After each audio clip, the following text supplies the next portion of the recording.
하나님께서 우리에게 하나님의 사랑도 더하시고 은혜도 더하셔서 우리가 살아가는 삶 가운데 두려움이 없을 수가 없지만 내가 주님을 의지하면 내 삶에 두려움이 없을 것이다. 하나님 앞에 고백할 수 있는 삶으로 우리를 허락하여 주시니 감사합니다. 사랑하는 주님, 세상에 누가 육체를 입은 인간이 나를 어찌 두려웠게 하랴. 하나님, 우리가 선언할 수 있도록 도와주시니 감사합니다. 사랑하는 주여, 우리가 이 세상에 살아가는 과정 속에 두려워할 것이 이 세상이 나에게 다가오는 그 무언가가 아니라 차라리 내 하나님을 두려워할 수 있는 주님의 사람들이 되게 하여 주시고, 주님, 그래서 내 하나님을 의지함으로 모든 문제의 종합보다 훨씬 더 크신 하나님께서 나의 삶에 함께 계시기에 내가 누구를 두려워하겠는가? 주님, 이 고백이 우리의 삶 속에서 나타날 수 있도록 주여 도우시고 함께 하여 주옵소서. 한국의 하나님, 그저께 일어났던 일로 인해서 아직도 나라 전체가 많은 슬픔에 잠겨 있습니다. 사랑하는 주님께서 은혜 더하여 주셔서 주님이여 그 슬픔에 하나님께서 위로하여 주시고, 주님, 저희는 함께하지 못하는, 저희는 알지 못하는 하나님 그 마음들, 아들을 잃으신 하나님께서 그 마음을 안아주시고 하나님 붙잡아 주셔서 사랑하는 주여, 정말 그 모든 이들의 마음속에 주님의 위로가 함께할 수 있는 시간이 되도록 아버지여 도와주옵소서. 오늘의 말씀 속에서 우리 주님이 우리에게 주시는 길을 발견하게 하시고 하나님의 뜻대로 살아갈 수 있을 만한 말씀을 허락하여 주옵소서. 예수님 이름으로 기도드립니다. 아멘. 하나님께서 우리에게 주시는 말씀 함께 읽습니다. 창세기 41장 46절부터 57절까지의 말씀입니다. 창세기 41장 46절부터 57절까지의 말씀. 우리 같은 목소리를 읽습니다. 시작. 요셉이 애굽 왕 바로 앞에 설 때에 30세라. 그가 바로 앞을 떠나 애굽 온 땅을 순찰하니 7해 풍년에 토지 소출이 심히 많은지라. 요셉이 애굽 땅에 있는 그 7년 공물을 거두어 각 성에 저장하되 각 성읍 주위에 밭의 곡물을 그 성읍 중에 쌓아두매 쌓아둔 곡식이 바다 모래같이 심히 많아 세기를 그쳤으니 그 수가 한이 없음이었더라. 흉년이 들기 전에 요셉에게 두 아들이 나되 곧 온의 제사장 보디베라의 딸 아스낫이 그에게서 낳은지라. 요셉이 그의 장남의 이름을 므낫세라 하였으니 하나님이 내게 내 모든 고난과 내 아버지 집의 온 집의 일을 잊어버리게 하셨다 하니요. 차남의 이름을 에브라임이라 하였으니 하나님이 나를 내가 수고한 땅에서 번성하게 하셨다 함이었더라. 애굽 땅에 7해 풍년이 그치고 요셉의 말과 같이 7해 흉년이 들기 시작하며 각국에는 기근이 있으나 애굽 온 땅에는 먹을 것이 있더니 애굽 온 땅이 굶주림에 백성이 바로에게 부르짖어 양식을 구하는지라. 바로가 애굽 모든 백성에게 이르되 요셉에게 가서 그가 너희에게 이르는 대로 하라 하니라. 온 지면에 기근이 있음에 요셉이 모든 창고를 열고 애굽 백성에게 팔세.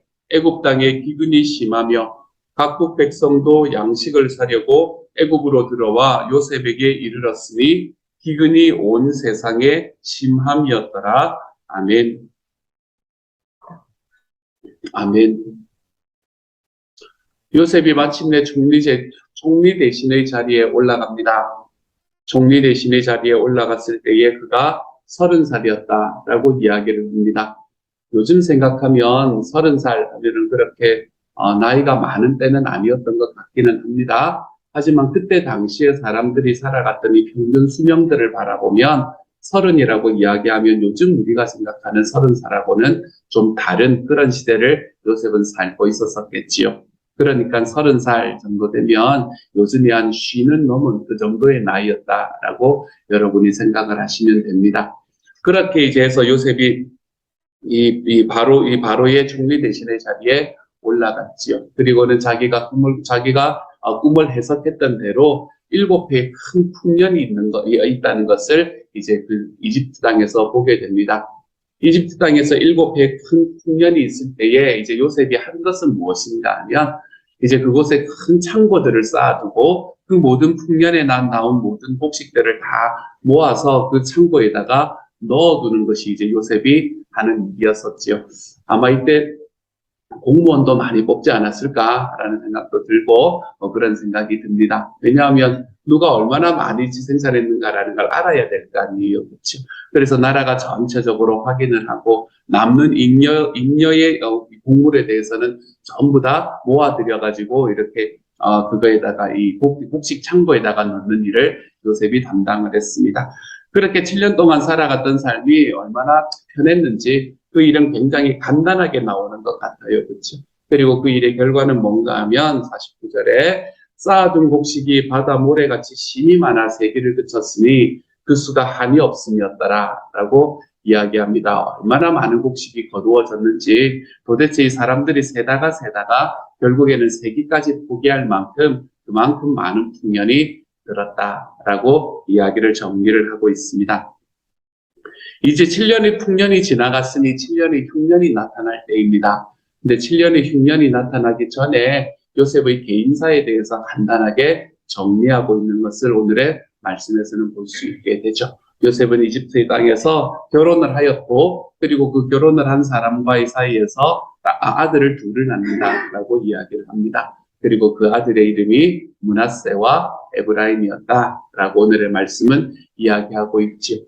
우리가 이 이스라엘의 지파를 바라보면 여러분 이스라엘의 지파 이름 중에서는 소위 말하는 요셉 지파라는 지파가 땅을 배정받지는 못했습니다. 여러분 요셉 지파가 땅을 배정받은 것이 아니라 므낫세와 에브라임 지파 이 두 지파가 땅을 배정을 받습니다. 왜 그런가 하면 요셉이 장자의 위치를 차지하고 있기 때문에 그랬을 거예요. 그때 당시에. 그래서 장자에게 주어지는 2배의 복 그것이 요셉에게 주어졌을 것이고 그래서 아마 요셉에게는 2몫이 배정이 되지 않았을까라고 생각을 해보게 됩니다. 어쨌든 그렇게 이제 요셉의 개인사에 관한 이야기가 조금 나타나고 난 다음에 그리고는 이제 드디어 꽤 오랫동안 이야기가 진행이 될 7년 흉년이 시작되는 것을 사실 53절의 말씀부터 볼 수 있게 되죠.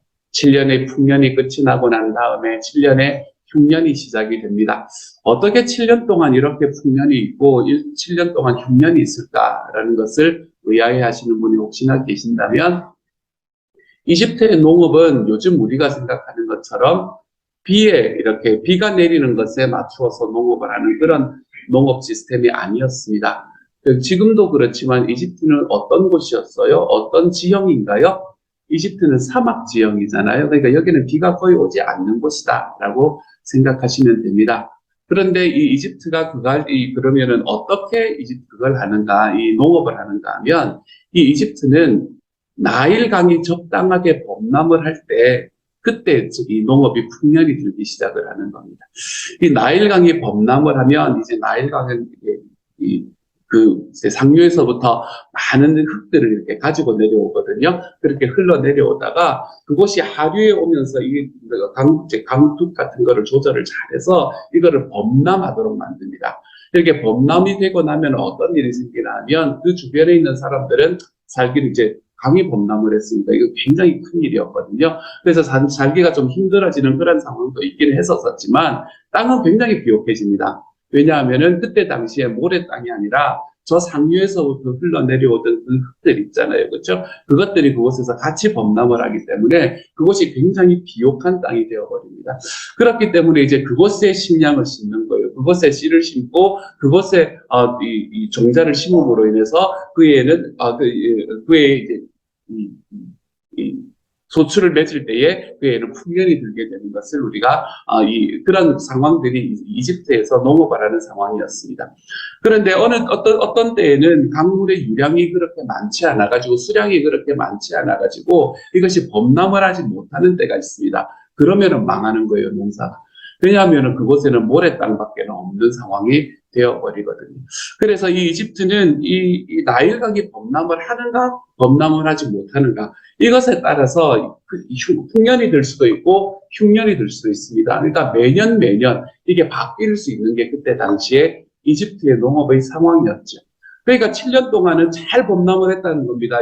그게 이 나일강이 잘 범람을 해서 그것에 크게 풍년이 들었는데 이제 나머지 7년 동안은 전혀 범람을 하지 않았겠죠.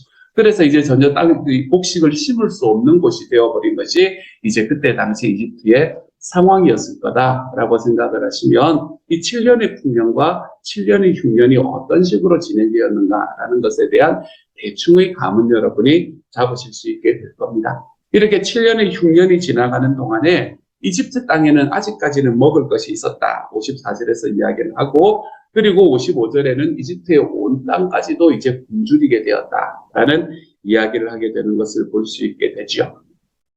그래서 바로가 이집트 백성들이 바로에게 가서 양식을 구하니까 요셉에게 가봐라 라고 이야기를 하는 바로의 모습을 보고 그리고 난 다음에 56절부터 시작해서 요셉이 이제 백성에게 그 창고에 있는 것들을 파는 일들을 우리가 볼 수 있게 됩니다. 그러면서 이집트 백성뿐만이 아니라 다른 지역에 있는 백성들까지도 와서 이집트에 있는 곡식을 샀다라는 이야기를 함으로 인해서 이제 요셉의 다른 가족들과 요셉이 만날 수 있는 이 다리를 딱 연결하는 것으로 오늘의 말씀이 마무리가 되고 있는 것이지요.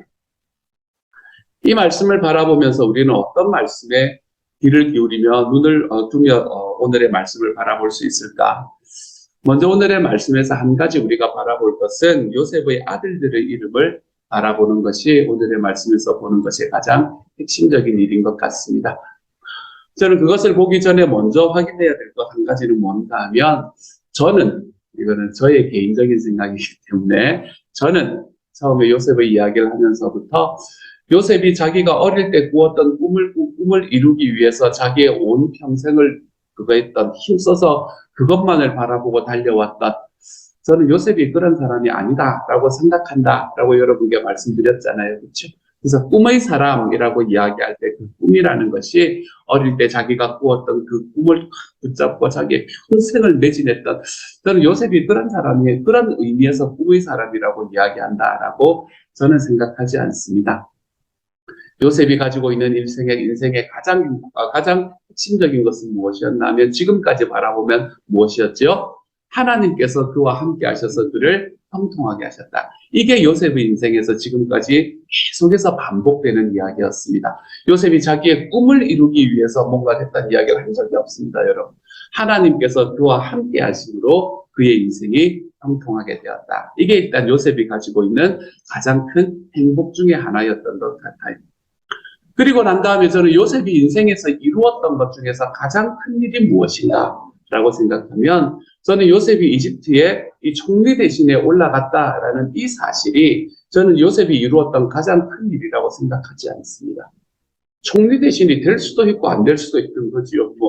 요셉이 우리도 마찬가지지 않습니까? 우리가 다른 어떤 높은 지위에 올라가서 누군가를 많이 이끄는 자리에 올라갈 수도 있고 못 올라갈 수도 있는 거지요. 그게 우리의 인생의 목표가 되지는 못하는 것 아닙니까? 그건 우리 인생의 결과이지요, 결과. 어떻게 살아갔고 그렇게 살아간 삶의 결과를 하나님께서 나에게 주시는 것을 누리면서 살아가는 것이지. 그것은 결과고 요셉이 인생에서 있었던 요셉이 선택했던 가장 최고의 선택은 저는 두 가지라고 생각하는데 그 중에서 오늘 하나를 자기의 아이의 이름을 붙이는 곳에서 우리는 발견할 수 있게 됩니다. 요셉은 자기의 아이의 이름을 낳고 총리 대신의 위치 13년 동안을 여러분 30살이 되었는데 13년을 감옥 생활을 했습니다.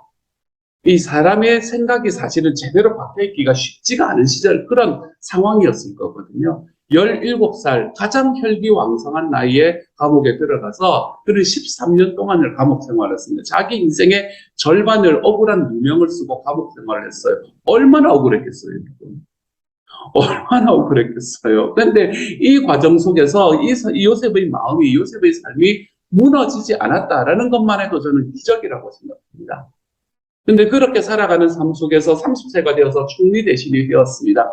그렇게 총리 대신이 되고 난 다음에 요셉의 마음속에 가질 수 있는 첫 번째 생각이 무엇이었을까요?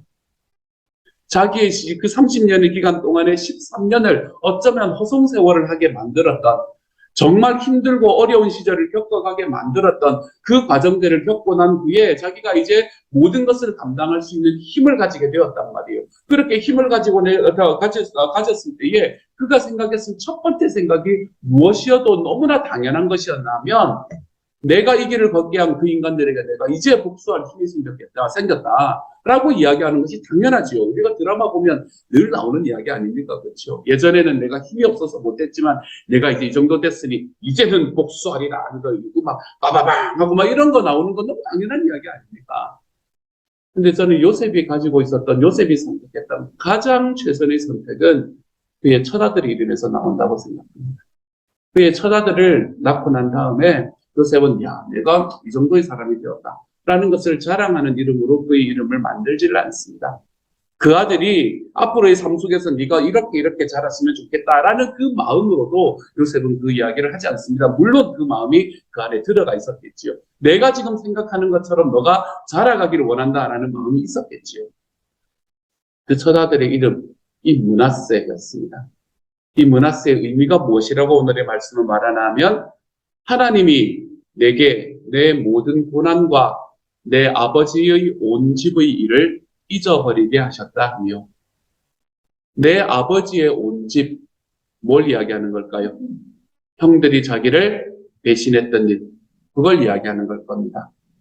어느 날 갑자기 자기 아버지의 이야기를 듣고 형들에게 갔는데 어느 날 갑자기 내 인생이 급전직하해서 여기까지 올 수밖에 없도록 만들었던 그 일, 내 평생 내 마음속에 붙들고 다시 곱씹고 다시 곱씹어서 내가 언젠가는 갚아주고야 말리라라고 생각해도 아무런 문제가 없었을 그 일.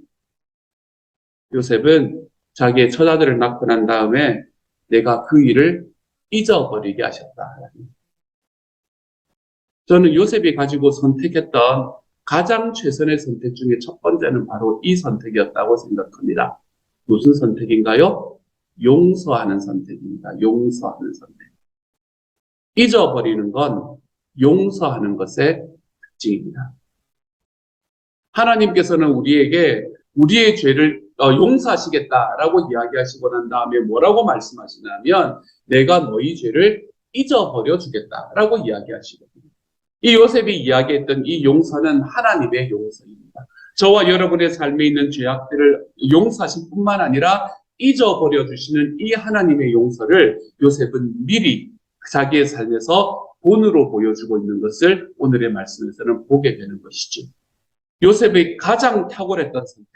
저는 요셉을 그래서 저는 개인적으로는 꿈의 사람이라고 부르는 것이 아니라 저는 용서의 사람이라고 부르는 것이 저는 오히려 더 맞다고 생각합니다. 제 생각이니까 다른 사람들과 달라도 아무런 문제가 없습니다. 하지만 저는 요셉이 가졌던 첫 번째 선택은 이거였다는 힘이 있습니다. 므낫세. 하나님께서 내가 나의 모든 고난과 지난 13년 동안의 그 모든 고난뿐만이 아니라 내 아버지 집에서 있었던 일, 다시 말해서 나의 형들이 나를 배신하고 나의 형들이 나를 이곳에 팔아넘겨서 나의 인생의 절반을 감옥에서 보내게 만들었던 바로 그 일, 내가 그것을 이제 잊어버릴 수 있도록 하나님께서 나를 만드셨다. 사랑하는 여러분, 여러분의 삶에서 잊혀지지 않는 그 괘씸함은 어떤 곳에 놓여져 있습니까? 내 평생 잊지 못할 것이다 라고 생각하는 그 괘씸함, 그 억울함. 저는 저와 여러분의 삶에 이 요셉의 삶이 우리의 삶에 덧입혀질 수 있는 오늘 하루가 되어 가시기를 소망합니다. 용서하지 못하는 것은 내가 용서하지 않는 그 사람에게 영향을 끼치는 것이 아니라 용서하지 못하면 그것은 용서를 못하는 나에게 영향을 끼칩니다. 하나님이 그래서 용서해라 라고 이야기를 하는 겁니다. 잊어버려라 라고 이야기하는 겁니다. 그 사람 편하자고 하는 거 아닙니다. 그 사람은 이래도 저래도 상관이 없을지 모릅니다. 그렇지만 나는 힘들거든요. 하나님께서는 하나님의 자녀들이 그러한 아픔과 어려움의 자리에 머무르면서 그렇게 이빨을 부득부득 갈고 우리의 인생을 누군가에 대한 이 분노로 허비하면서 살아가는 것을 원하지 않으시거든요.